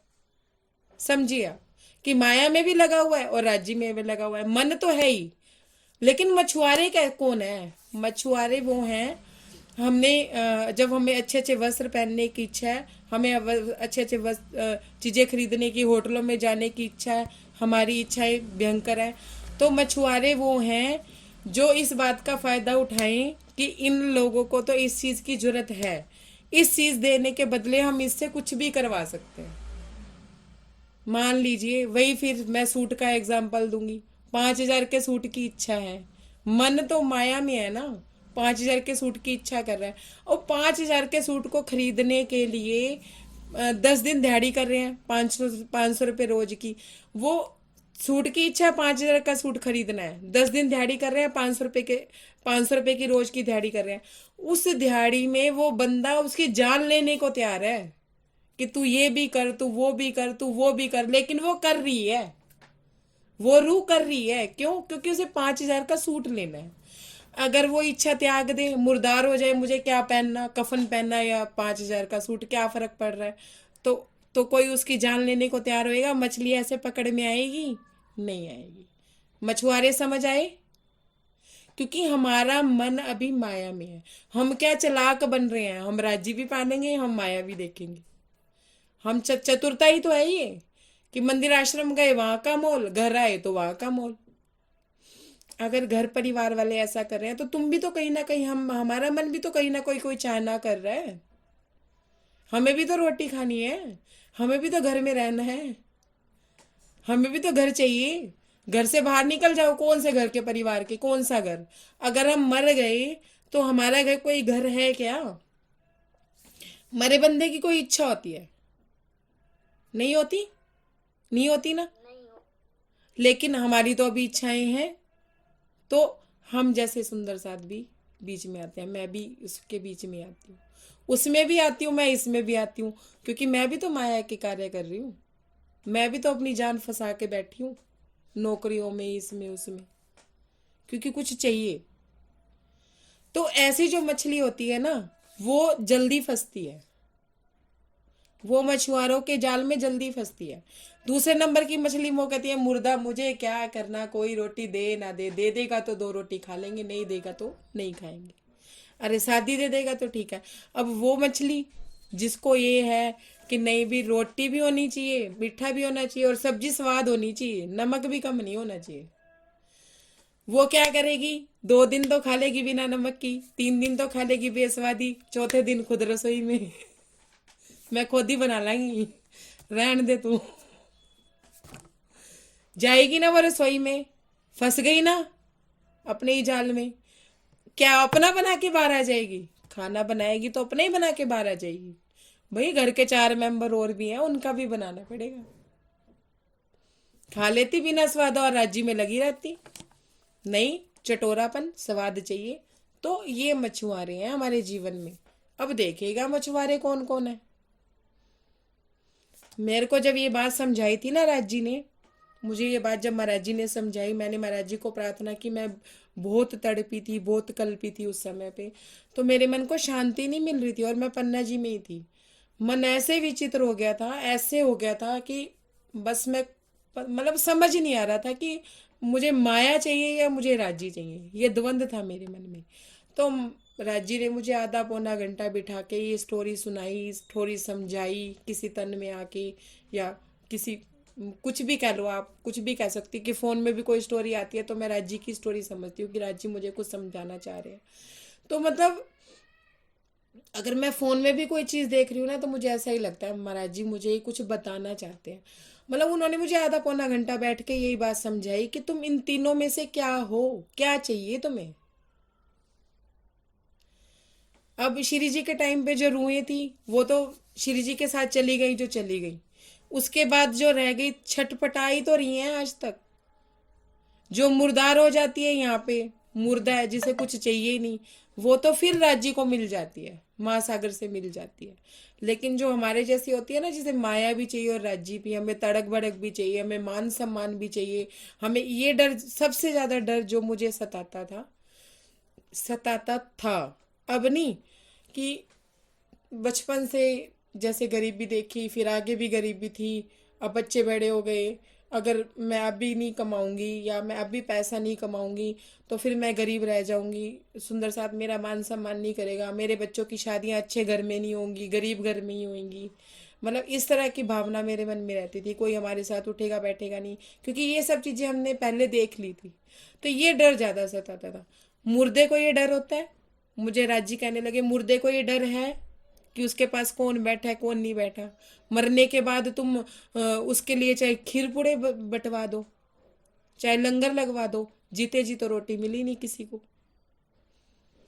जिस पर्सन को जीते जी रोटी ना दियो, उसके लिए बाद में लंगर लगवाने का कोई फायदा है? उस मुर्दे को पता है। तो हम जीते जी मुर्दा क्यों नहीं होते? वो कहते हैं ना, मरेंगे मोमिन नहीं तो क्या मरेंगे मुनाफक। मुर्दा मोमिन नहीं होंगे तो क्या मुनाफक मुर्दे होंगे? तो वो मछली हमेशा फंसती है जो ये चाहती है कि माया में चतुर सुजान बनती है कि हम माया में रहते रहते राज्य को पालेंगे। वो हमेशा मछुआरों के हाथ में आएगी और ऐसे ही पकड़ी जाएगी, और ना तो उसे तालाब मिलेगा और ना उसे महासागर, जन्म गवाएगी। मुझे राजी ने ये समझाया। तो यहाँ राजी क्या कह रहे हैं कि पैर रखे, उस पत्थर पे पैर रखे हुए थे, उस पैरों के ऊपर चल के मैं सरक सरक के ऊपर पहुंच गया। हमारे महापुरुषों ने, हमारे परमहंसों ने जो अपनी जीवनियां दी, जो हमें रास्ते दिए, हम अगर उन रास्तों पे भी चल लेना तो भी हम राज्य तक पहुंच जाएं। महाराज जी ये कहना चाहते हैं। और हर किसी ने चल के दिखाया, परमहंसों ने। ब्रह्म सृष्टि वो नहीं जिसे रहनी करनी पड़े। ब्रह्म सृष्टि को किसी को रास्ता दिखाना नहीं पड़ता, उसकी रहनी से रास्ता दिखता है। उसे बताना नहीं पड़ता कि हाँ भी ऐसे चलो ऐसे चलो, उसकी रहनी बता देती है कि ऐसे, ये ऐसा कर रहे हैं, जो उनके साथ रहेंगे तो हमें भी ऐसे ही करना है। समझ गया मेरी बात समझ आ गई? प्रणाम जी। अगर नहीं समझ आई हो, कोई बात और जाननी हो तो आप पूछ सकते हैं। प्रणाम जी सुंदर साथ जी, प्रणाम जी।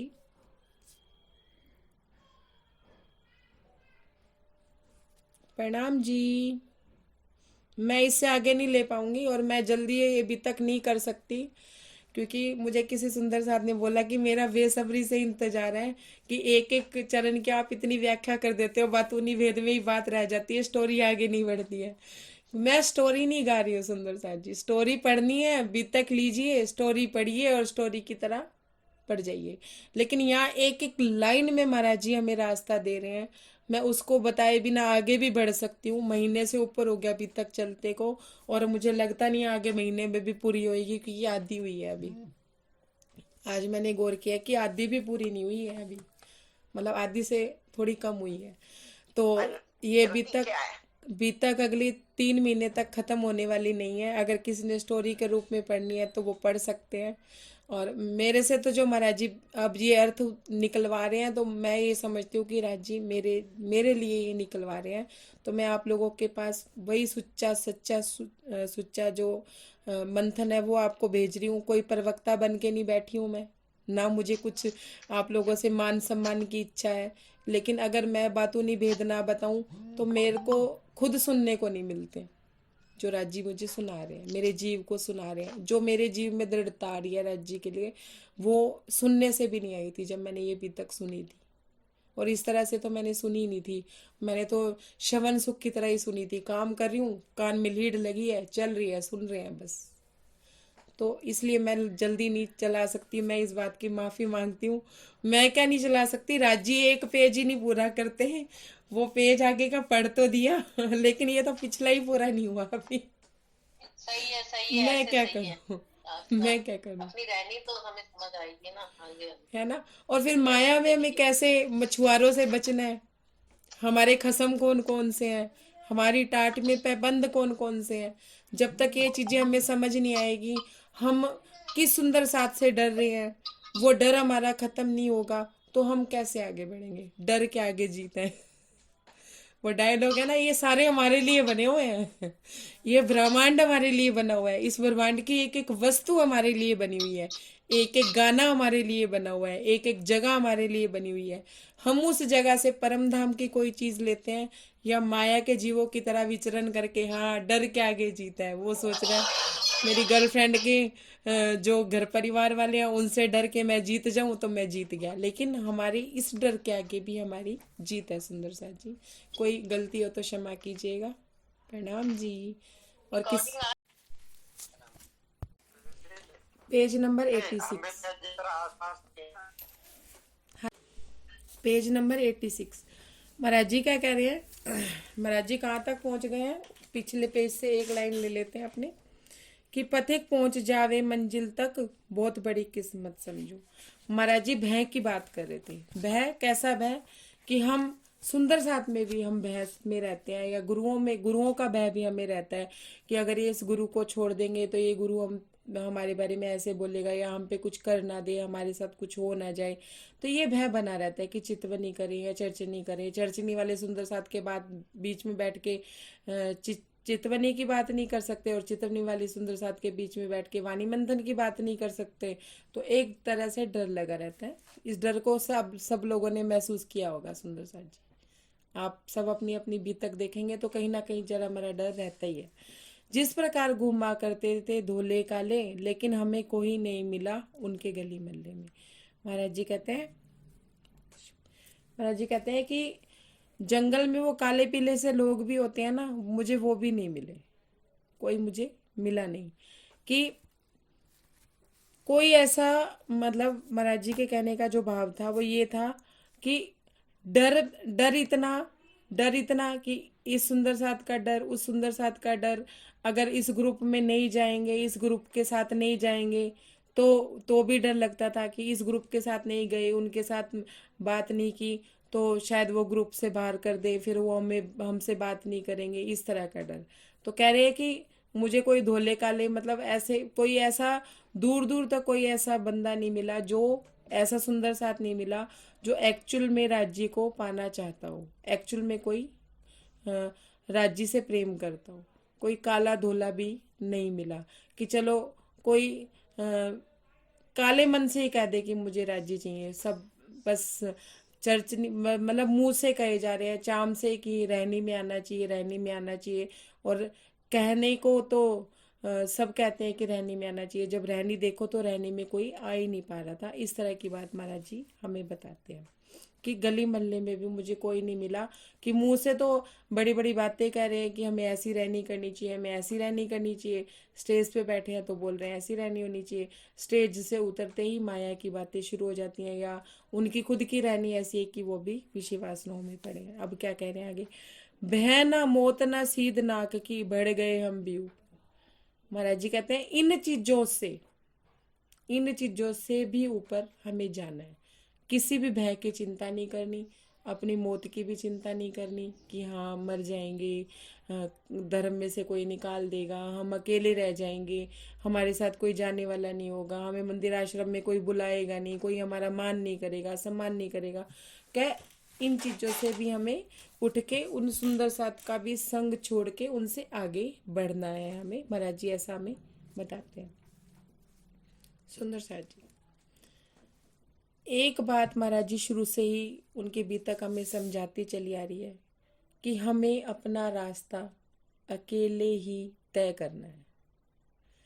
ये बात समझ आ रही है सबको कि महाराज जी हर जगह अकेले थे, कोई मिला उनको, कोई सत का साथी मिला, साधु संतों में भी मिला, सुंदर साथ मिले, वाणी मंथन मिला, 4 लोग बैठे हैं जहाँ पे, वहाँ उनकी कोई बैठक हुई, किसी ने किसी के साथ उन्होंने कीर्तन किया, किसी के साथ सत्संग किया, कोई ऐसी बात सुनने को मिली, कोई एक बीतक आदि से ज़्यादा बीतक समाप्ति को होने को हो गई, कोई ऐसी रानी। महाराज जी अगर वो पहाड़ पे भी चढ़ रहे हैं तो अकेले चढ़ रहे हैं, अकेले जा रहे हैं। तो अब क्या है, इन सुंदर साथ को भी पीछे छोड़ के हमें अपनी यात्रा क्या अकेले ही करनी है, एकांत में ही भी करनी है। मैं यूं नहीं कह रही हूँ कि 4 सुंदर साथ के बीच में नहीं बैठना है, या हमें कीर्तन नहीं करना है, या हमें भजन नहीं करना है। वो है, वो ठीक है, वो ठीक है, वो करना है, वो सब कुछ करना है, लेकिन हमें अपने भीतर की यात्रा, हमें अपने धनी से मिलने की यात्रा एकांत में ही करनी है। ठीक है ना सुंदर साथ जी, इस बात को समझिएगा। महाराज जी क्या कहते हैं, जब इन चीज़ों से हम उठ जाएंगे ना, हमें डर नहीं लगेगा धर्म में। अरे मुझे कोई फर्क नहीं पड़ता ये वाणी मंथन वाला सुंदर साथ है या चितवनी वाला सुंदर साथ है, अगर इन दोनों को ही एक दूसरे से प्रॉब्लम है तो मुझे दोनों के साथ ही नहीं बैठना है। क्यों बैठना है, डर थोड़ी ना बनाए रखेंगे। उन सुंदर साथ के साथ देख लिया तो वो मुंह बना लेंगे। ऐसा होता है ना, आजकल हमारे धर्म में ये वृत्ति चली हुई है कि हम लोग ग्रुपों में बंधे हुए हैं। इनका ग्रुप उन ग्रुप वालों से बात नहीं करेगा, वो वाला ग्रुप उन वाले ग्रुप में बात नहीं करेगा। होता है ना सुंदर साथ में ऐसा भेदभाव। कोई हाँ या ना का जवाब देगा कि ऐसा है या नहीं है।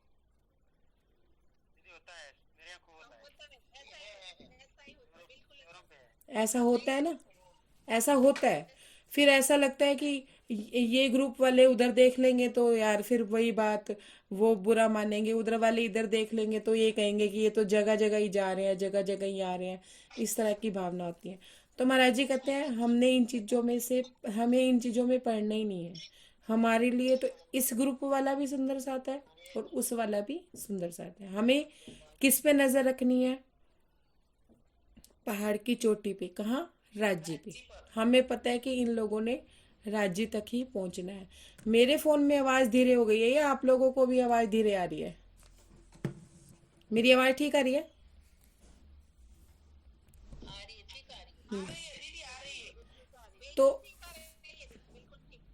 तो महाराज जी क्या कहते हैं कि एक आश्रम, जब हम इस तरह की भावना और इस तरह की निर्मलता ले आएंगे अपने हृदय में, तो हमें क्या दिखेगा, एक आश्रम, आश्रम दृष्टि में आ जाएगा।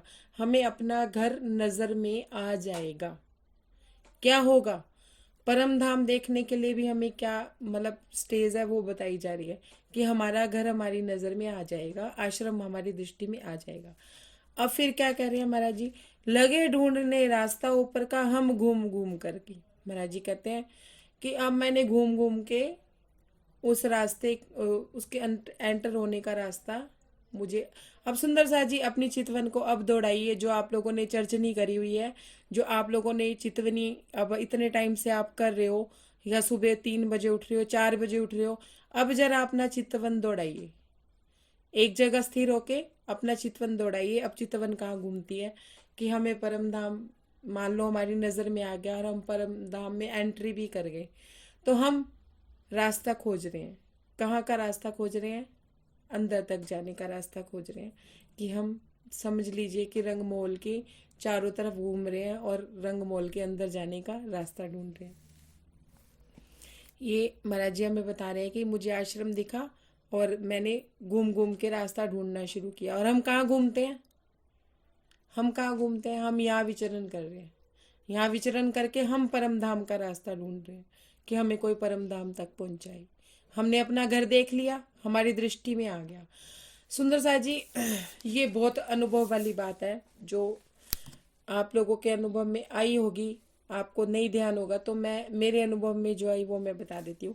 जब मैं बचपन से परिणामी समाज में ही हूँ, लेकिन वाणी हम बचपन से ही पढ़ते हैं, सब कुछ करते हैं।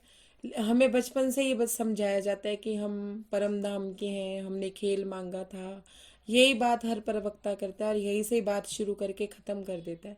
लेकिन सुंदर साथ जी, क्या सच में हमारी नज़रों में परम धाम आ गया था और हमारे मन में परम धाम देखने की इच्छा हो गई थी बचपन से, अगर हम सुनते भी आ रहे हैं? नहीं हुई थी ना, नहीं होती ना। जब हम एक्चुअल में राज्य में लगते हैं ना, जब हमें एक्चुअल में राज्य चाहिए होते हैं, तब हमारी दृष्टि में परम धाम आता है कि हाँ परम धाम भी होगा, राज्य कहीं रहते होंगे। सुंदर सा जी, मेरी बात का अगर समर्थन है तो हाँ कीजिएगा, नहीं है तो ना कीजिएगा, क्योंकि मेरा अनुभव है। आप लोगों का हो ये पक्का नहीं है, जरूरी नहीं है, हाँ ये सही होता है ना। हाँ हाँ तो सुनो, हम बचपन से रहे हैं, कानों में बचपन से आवाज आ रही है कि हाँ भाई हमने खेल मांगा था, ये था वो था। लेकिन जब हम एक्चुअल में राज्य में लगते हैं तब हमारी नजर में परम धाम आता है कि हाँ वो परम धाम है। कैसा है? मैं ना ये समझ लीजिए 40 वर्ष तक, 39 ईयर की एज तक मुझे ये नहीं पता था कि मूल मिलावा कहाँ है। मुझे बस इतना पता था कि मूल मिला में बैठ के खेल मांगा है। मैं तो ये सोचती थी परम नाम जैसी कोई चीज होगी, एंट्री किया तो मूल मिला है। मुझे नहीं पता था ये 4 चौरस हवेलियां हैं, 5 फिर गोल हवेलियां हैं, और रंगमोल में जाने का रास्ता ये है, और ये जमुना जी में स्नान करना पड़ता है। ये सब चीजें मुझे पता ही नहीं थी, मैं हकीकत बता रही हूँ।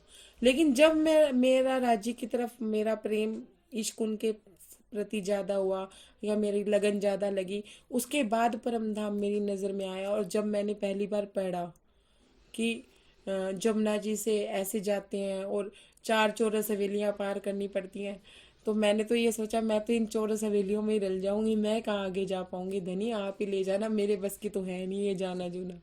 मेरे समझ में नहीं आती थी ये बात, मुझे समझ ही नहीं आती थी शुरू शुरू में।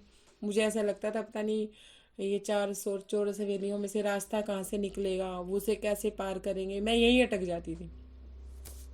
फिर मैं अपने सदगुरु से प्रार्थना करती थी कि आप ही पहुंचाइए।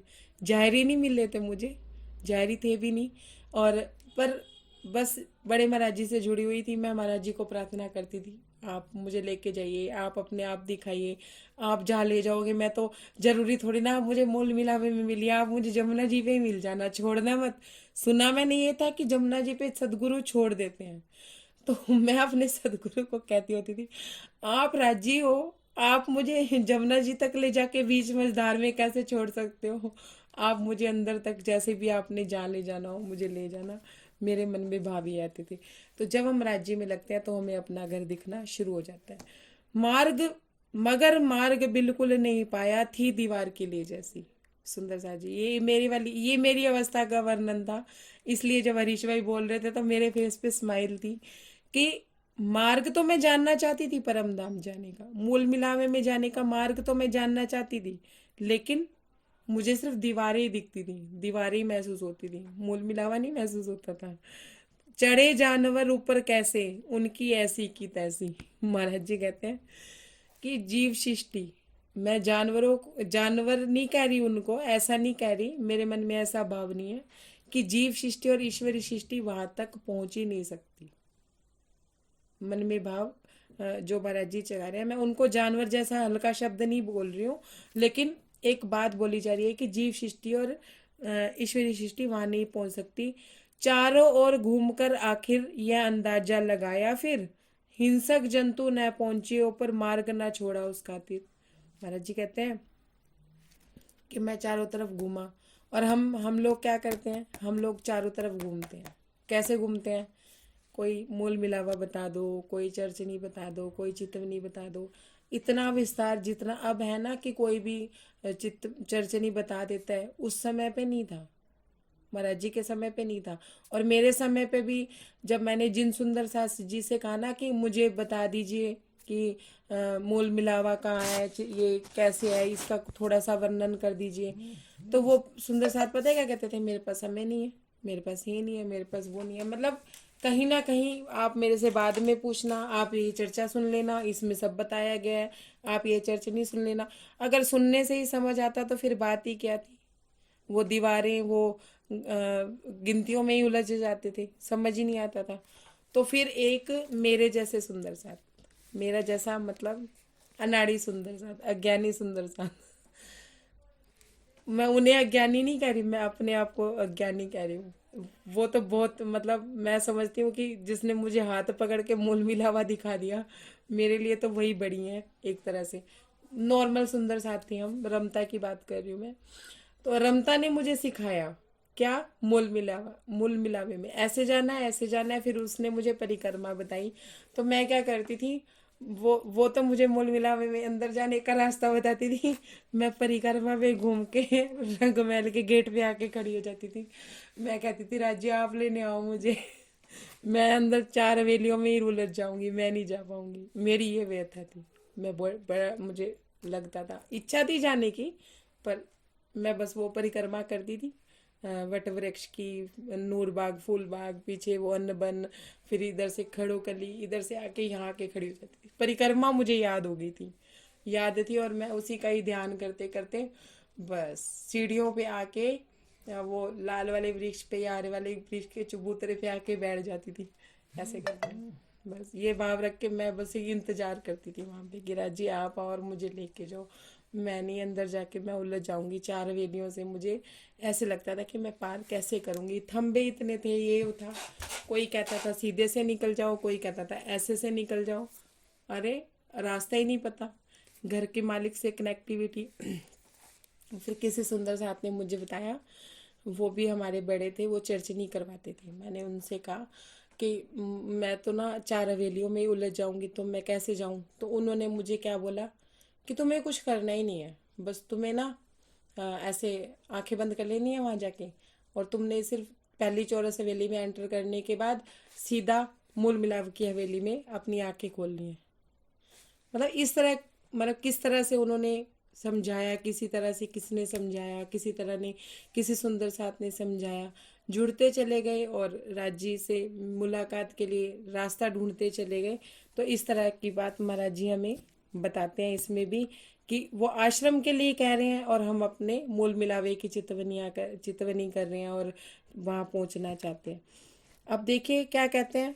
अब हम लोग क्या आश्रम जाने के लिए सोचेंगे या मूल मिलावे के बारे में सोचेंगे सुंदर सा जी? हम तो मूल मिलावे के बारे में सोचेंगे ना, कि अगर हम परम धाम के हैं तो राज्य हमें वहां ले जाए। मार्ग न रखना बुद्धिमता का, बात यही नजर आई, हिंसक जंतु न पहुंचे ऊपर, मार्ग न छोड़ा इस खातिर। महाराज जी कहते हैं कि राज्य ने परम धाम कहाँ बनाया, पहले 14 लोग ब्रह्मांड बनाए, फिर 8 शून्य बनाए, फिर निराकार बनाया, फिर उसके ऊपर कुछ और बनाया, फिर योग माया बनाई, फिर उसके बाद कहीं जाके परम धाम बनाया। कितनी लंबी चौड़ी अवस्था हो गई। क्या महाराज जी कहते हैं कि ये छोटी जैसे जीव सृष्टि है, छोटी नहीं कह रही मैं, सॉरी, जीव सृष्टि या ईश्वरी सृष्टि वहां तक पहुंच सकती है, वहां तक की सोच रख सकती है। ब्रह्मा विष्णु महेश भी कहाँ तक, निराकार से आगे तक नहीं पहुंच पाते। और दूसरी बात यह है कि ये जो सुखदेव मुनि और ये पंच शक्तियां जिसे कहते हैं, वो कहाँ तक पहुंचे, योग माया तक। किसी एक पर्सन का भी वर्णन हुआ, एक ब्रह्म मुनियों और परमहंसों के अलावा, कि वो परम धाम तक पहुंचे? किसी का वर्णन हुआ? नहीं हुआ। अब महाराज जी आगे क्या कह रहे हैं कि कोई वहां तक पहुंच नहीं सकता, ऐसा महाराज जी ने स्थान, मतलब राज जी ने हमारे लिए स्थान बनाया। आगे क्या कहते हैं, ध्यान से सुनिएगा, बड़े ध्यान से। मार्ग न रखना बुद्धिमता ही, बात नजर आई। महाराज जी कहते हैं कि मार्ग नहीं रखा राज जी ने, मतलब आश्रम में जाने के लिए किसी ने मार्ग नहीं रखा कि कोई भी पहुंच जाए, ऐसा नहीं रखा। कैसे सुंदर साथ जी, अभी बात मन में आई थी फिर निकल गई, कोई बात नहीं, दोबारा पढ़ते हैं। मार्ग न रखना बुद्धिमता ही नजर आई। अब ना जैसे एक सुंदर साथ जी ने अपना अनुभव बताया, उन्होंने क्या बोला मेरे से कि मैं ये सोचता था जब राज्य मैं जब आया, परवाई थे वो, कि राज्य में जब मैं आया तो मुझे ऐसा लगा कि ये सबसे बड़े प्रभु हैं, ये सबसे बड़े भगवान हैं, तो फिर इनके यहाँ भीड़ क्यों नहीं है? राधा स्वामी हो गए या ये निरंकारी हो गए, इनके में इतनी भीड़ और हमारे में भीड़ ही नहीं। समझ रहे हो बात को? कि क्यों पन्ना जी में इन इन लोगों जैसी भीड़ होती ना, भेड़ चाल होती, क्यों नहीं होती? कोई बताएगा? कोई सुंदर साथ अनम्यूट करके बताएगा क्यों नहीं होता ऐसा?